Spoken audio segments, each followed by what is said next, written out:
ابتدينا كانت لسه طالعه موضوع المهرجان دوت، وان هو يبقى في حاجه جديده كده نسمعها مختلفه عن اللي احنا كنا بنسمعها زمان، وسهله كمان في نفس الوقت نعملها.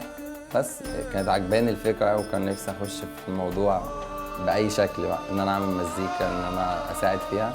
بس جت الفكره ان انا اعمل موقع ويب سايت يبقى مهتم بالدعايه للحاجه دي. بس ان انا اخش في الموضوع بقى، كنت ساعتها بعمل ديزاين، هو ده اللي خلاني اخش في الموضوع بشكل اساسي. تعمل ديزاين للحاجه اللي بعد ما تعمل، وان احنا نعمل لها دعايه. كانت الاول على مواقع عاديه، اي موقع نخش نرفع عليه، كان مش شرط يكون موقع طبعا، اي موقع بقى بينزل مزيكا نخش.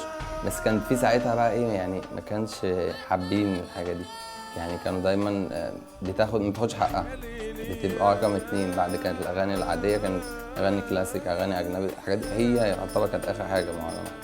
فهي دي اللي خلتنا نفكر ان احنا نعمل موقع خاص بينا، موقع يبقى خاص بينا كاسم، يعني كبيا كشخص، وفي نفس الوقت ارفع عليه مهرجانات بس. ولو هرفع حاجه تانية هتبقى حاجه تانية، مش هتبقى رقم واحد. بس رقم واحد عندنا هو كان المهرجان.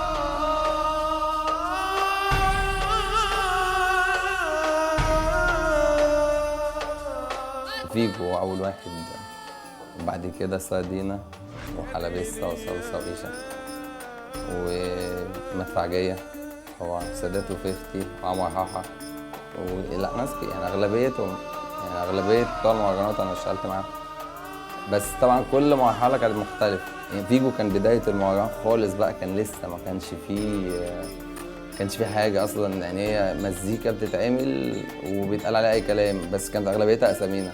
بعد كده في تطور بقى، ان هو بقينا ناخد اغاني قديمه ندخلها في ما فيش كلام، مش لسه في اتجاه معين نقول فيه، عايزين الناس تحس مزيكتنا بس ما تزهقش من كلامنا، فناخد اغاني قديمه محفوظه.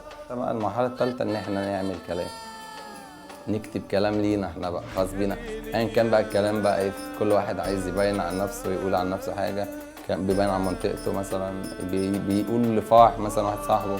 هو حقوق الملكيه بتبقى بالبصمه، ان احنا يكون اسمنا موجود في الاغنيه، يعني او موجود ببصمتنا، مش شرط يكون في الاغنيه دي يعني دي الحقوق اللي انا اقدر استفيد بيها يعني. لكن حقوق عقود او كده احنا لا، احنا بنرفع عندنا اغاني حاصل مثلا، بس لازم مثلا يتحط فيها الاسم بتاعنا، البصمه بتاعتنا، الحاجه خاصه بينا.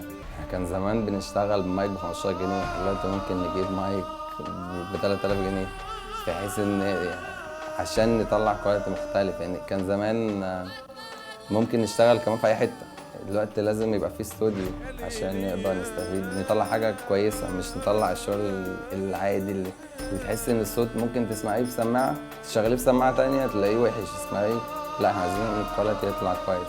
احنا بنعمل مزيكا كويس والناس كلها بتحبها، بس الكلام هو اللي ممكن نختلف عليه.